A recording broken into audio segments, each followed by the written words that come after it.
So, welcome again to the new lecture of the course, properties of materials. So, let us just briefly revisit what we did in the last lecture. So, in the last lecture or so, we discussed that dislocations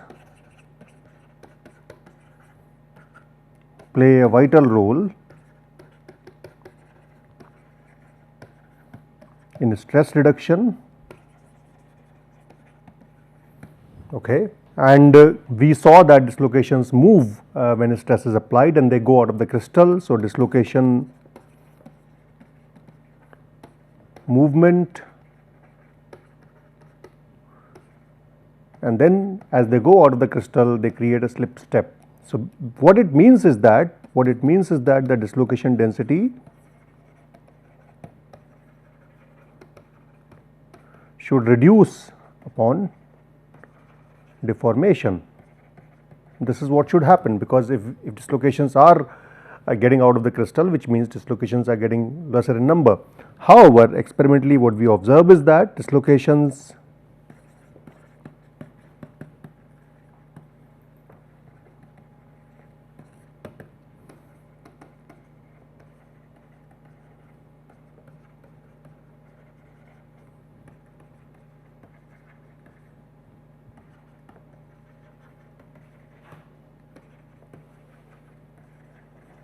So, basically dislocation density gradually increases as the deformation goes, as the deformation proceeds. So, basically on one hand dislocation motion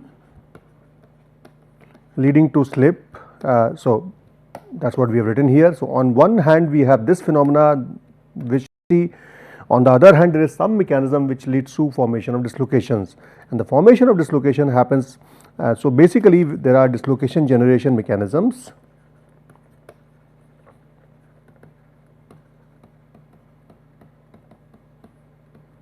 such as Frank-Reed source, which lead to creation of dislocations, and this creation of dislocations outweighs the annihilation of dislocation or lowering of dislocation density upon deformation, and as a result this dislocation density goes up. Now, we also said that dislocations are the ones which lead to lowering of stress, but experimentally what we observe is that as the dislocation density goes up, the stress required to move a dislocation also goes up. So, basically what we see is that as dislocation density increases upon plastic deformation, this also leads to increase in stress that is required to move the dislocations or cause plastic deformation. So, basically that is what is strain hardening. So, the reason for that we will see later on, but first of all we saw that you have Frank-Reed sources leading to dislocation generation, and what we saw that you have dislocation like AB. So, this dislocation line is AB, but A and B are the places where dislocation is pinned or it sort of cannot move. So, these are pinning sites. So, it could be that beyond A and B the dislocation is continuing into other planes in which it cannot move, or there are things like precipitates or grain boundaries or some other things which are pinning it down. So, they are holding this line tight. A and B are the pinning sites. So, basically you call A and B as pinning sites,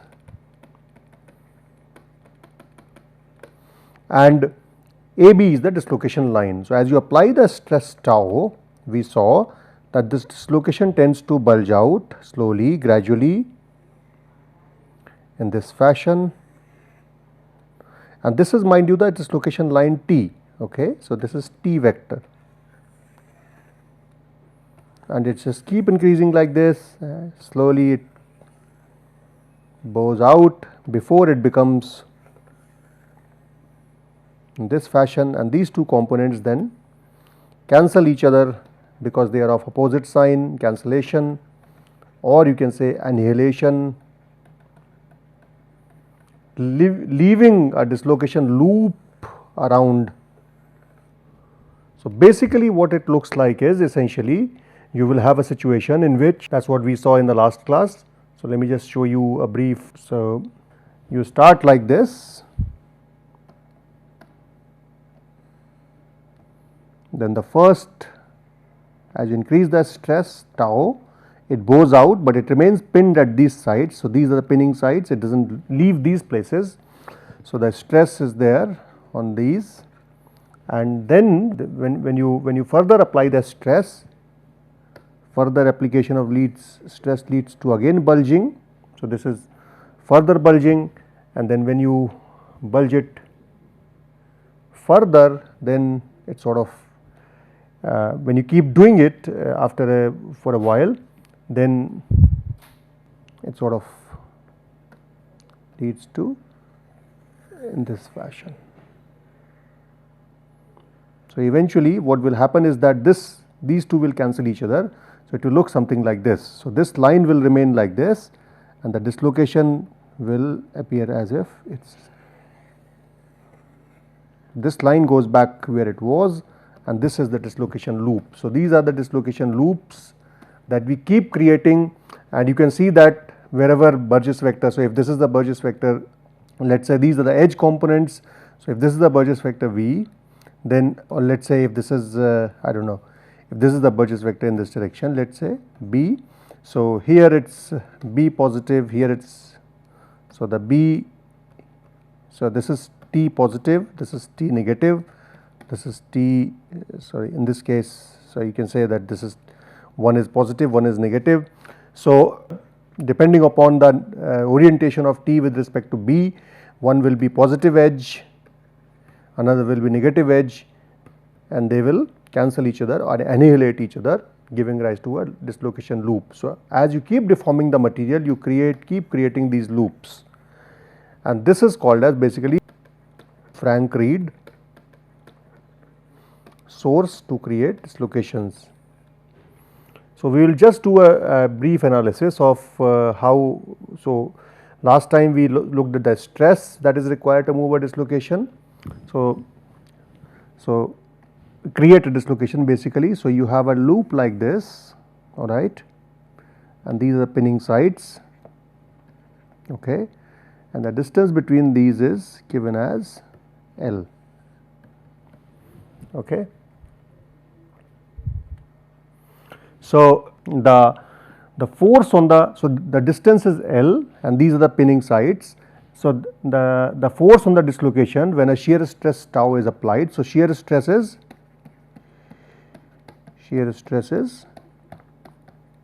tau.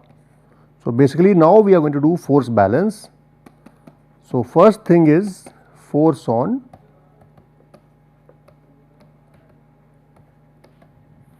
dislocation line. This is basically F, that is equal to tau into B into L. So this is the force on the dislocation when a shear stress tau is applied. So tau into B into L is the force in the forward direction. So this is F is equal to tau into B into L. Now this is balanced by forces. So let us say a dislocation has a line tension of which is line tension of dislocation is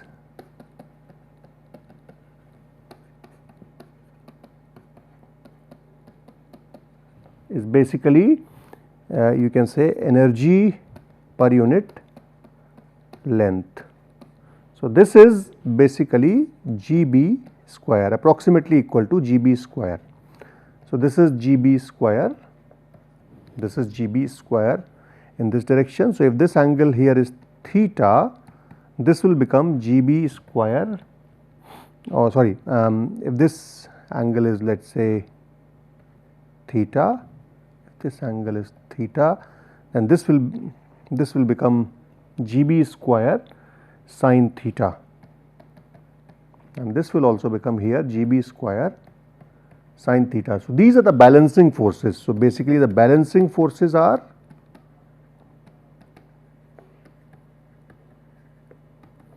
two GB square sin theta. The maximum balancing force will be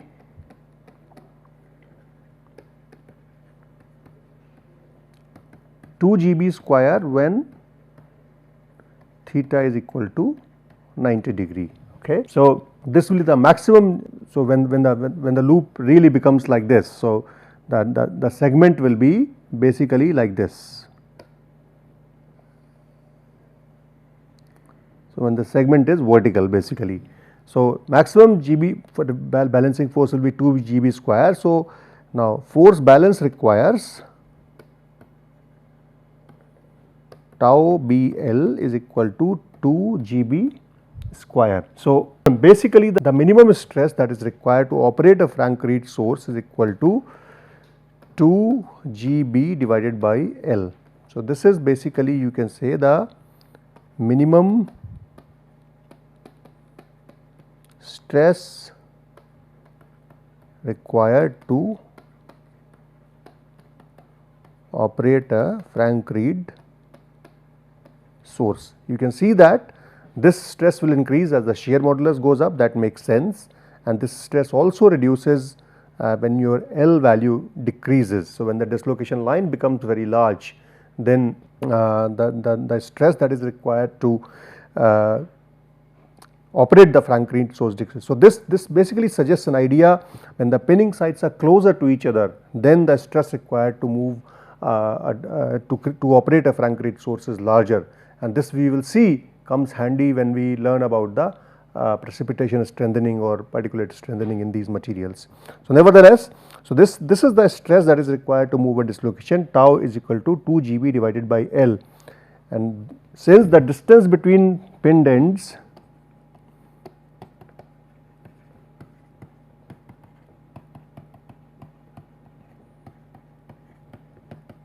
is d, and this d is related to dislocation density as 1 over square root of rho. So, this is rho is dislocation density. So, because dislocation density the unit is number of dislocations per meter square, so it goes as 1 over. So, basically rho goes as 1 over d square, or you can say that d goes as 1 over square root of rho. So, if you write this stress, then it becomes 2 GB into square root of rho. So, this is what the stress required to move a. So, essentially this empirically this equation will be tau is equal to tau naught plus 2 GB square root of rho. So, this is what basically the stress, the correct form will be. But what it suggests is that as your dislocation density goes up, the stress required to operate deform a material also goes up. So, this basically the minimum stress goes up as your dislocation density increases. So, this is basically about the Frank-Reed source operation. Let me show you a video which shows you basically how do Frank-Reed sources look in reality when looked at under the microscope. So, by the way, this video is also taken from doitpomps.ac.uk, so which is University of Cambridge website. So, we acknowledge their role in having this video available to you. So, this is what the video is. So, you can see that these are the dislocations which are getting created. So, you can see the continuously loops are being generated and they spread in the material, newer loops are getting generated because you can see these black things which are nothing but pinning sites. So, as the stress is being applied, you create more and more dislocations, and they basically lead to increase in the dislocation density further in the material. So, this is essentially the operation of Frank-Reed source. So, basically what we are saying is that now what is the way to increase the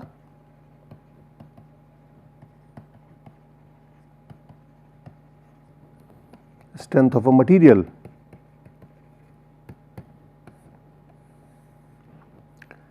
Now, one way of course is to eliminate all the dislocations, which is not easy. It is very difficult because removing the dislocations is possible, but it is impractical. It is very difficult to do that. You have to grow materials in a very special manner, and which is not easy. So, it is going to lead to a lot of processing costs and may still not lead to tangible required outcomes. So, what is the other way? There are other ways of making the materials stronger, that is by doing the. So, there are other ways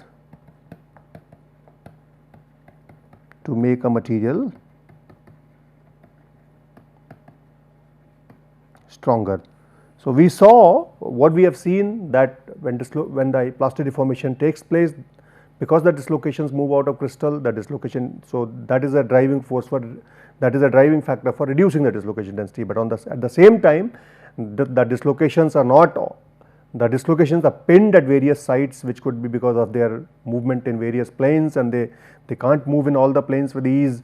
They could be pinned by, let us say, precipitates or some other external entities, which causes them to behave the sources of dislocations, such as Frank-Reed source, which leads to creation of dislocations. So, dislocations increase and multiply in number as you apply the stress, and as you apply the stress, when they increase in number, the stress required to operate the source also keeps increasing. So, basically we have seen one mechanism, that one mechanism is, as you increase the dislocation density, the stress also increases. So, the first mechanism that we have seen, we will again go about it a little bit more. The first one is the strain hardening, which is the simplest one. Basically, you plastically deform the material and create more and more dislocations. So, we will see a little bit of this in next few minutes. Second way to deform, to make the material strong, is to make grain size smaller, or do the grain refinement. Third method of increasing the strength of a material is by doing solid solution hardening, and the fourth way to increase the strength of a material is by doing precipitation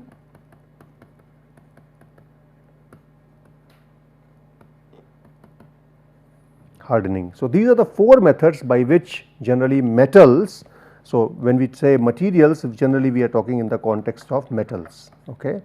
How do we make metals stronger? So, basically strain hardening is nothing but doing more and more plastic deformation. We will see, we have got some clue as of now that tau is proportional to square root of rho. So, as you increase the dislocation density, which increases by increasing the extent of plastic deformation, the strength should go up. So, we will see a little bit of that in the next few minutes. Then of course, we have the next thing called as grain refinement. We will see, as we reduce the grain size in a material, the material becomes stronger. Third thing is about solid solution strengthening. So, without forming any external phases, if you put a little bit of impurity in a parent phase, so you have to look at the phase diagrams, ensuring that you do not form the second phase. The impurity remains within the solid solution. So, whether it is interstitial solid solution or substitution solid solution, the formation of these solid solution leads to strengthening. And fourth is precipitation, where you create precipitates which are hard, which are fine and which are smaller in size, and they act as pinning sites for dislocations to causing strengthening. So, we will look at these mechanisms one by one. So, let us first deal with the first mechanism, that is strain hardening.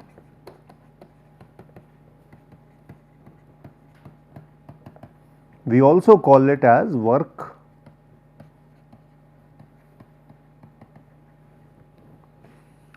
hardening.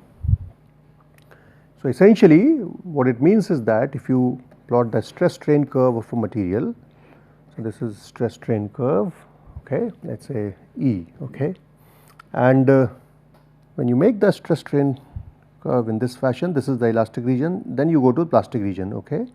So, up to this point you are in the elastic region, and then you shift to the plastic region. Now, after let us say, so this is the sigma y, and this is some plastic strain that you have. Now, let us say if you reach this plastic strain and you suddenly unload, when you unload, this much strain is the plastic strain. You will recover the elastic strain, but material will remain plastically deformed with, this is permanent strain. So, when you want to restart, you will again restart at this point, and when you again restart at this point, you will rejoin this curve. So, if you want to now, so this is let us say one way, second step, third step, and when you want to restart, so when you want to restart, let us say at this similar value of strain, let us say, then you will rejoin this curve basically at the same point. So, when you will rejoin this curve at same point. So, this will be the essentially strength. So, basically earlier the stress that was required to deform a material was this, now the material is going to deform at this stress. So, you have increased the yield stress of a material. So, basically the yield stress, so this is elastic deformation, this is plastic deformation, this is unloading, and then when again you load. So, at this point, let us say this is the initial point, let us say 0 again, you will not get back here. So, this was the initial strength, rather you go here, which is sigma y, let us say prime. So, you will go to this point. So, basically this much is the gain in yield strength after deformation. So, this is what will happen. So, your curve will now proceed like this. So, this is called as basically you can say the increase in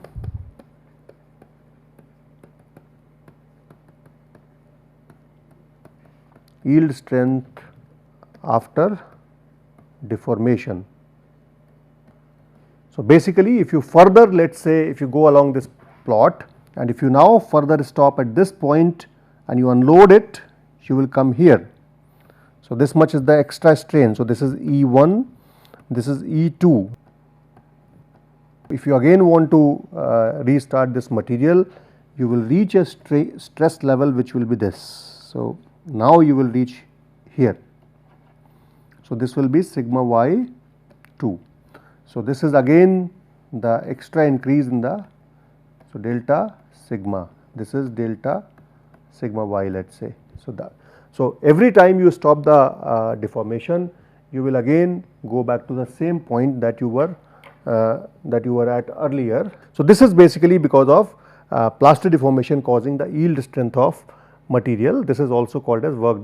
So, what happens basically? What happens? The mechanisms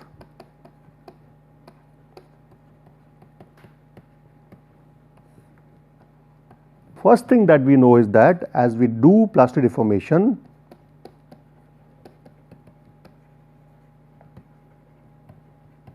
we know that it causes an increase in the dislocation density. Okay. And so, although we say dislocations are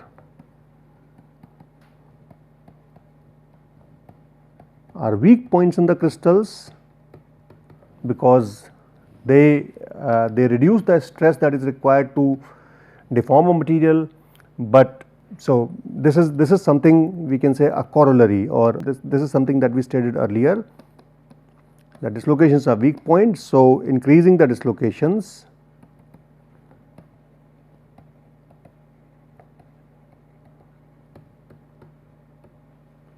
should lower the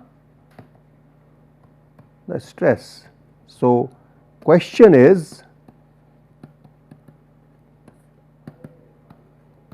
what happens when dislocation density goes up? So, we know that dislocation density goes up. So, why is that when dislocation density goes up, the strength increases instead of coming down? So, we will look at the reasons of that in a little detail in the next few lecture. So, basically what we have done in this lecture is we have looked at the sort of semi quantitative analysis of stress that is required to operate a Frank-Reed source. This we have done by doing a simple force balance. So, when you apply a shear stress tau, the force on the dislocation line is tau BL, which is balanced by the line tension of the dislocation, and the maximum line tension that you can have is 2 GB square. So, when you equate these two, we get an equation that is tau is equal to 2 GB divided by L, and this distance between dislocation the pinning ends is D, which is proportional to 1 over which is basically square root. So you can say d is equal to 1 over root rho, or you can say rho is equal to 1 over d square. So when you substitute in the above equation, basically the stress required to operate a Frank-Reed source is basically square root of dislocation density, or so this says that the stress increases as you increase the dislocation density. So, and we see this experimentally, because when you do the stress strain curve, wherever you stop the deformation and when you again restart the deformation, so this is restarting the deformation again, when you restart the deformation, you increase the yield strength by a little bit, corresponding to how much where you were on the stress strain curve at the end of previous deformation. So we know that stress increases, dislocation density increases, which is counterintuitive. Because as we said that dislocation is a weak point, they should have reduced the stress. So why is that? That we will see in the next lecture. Thank you.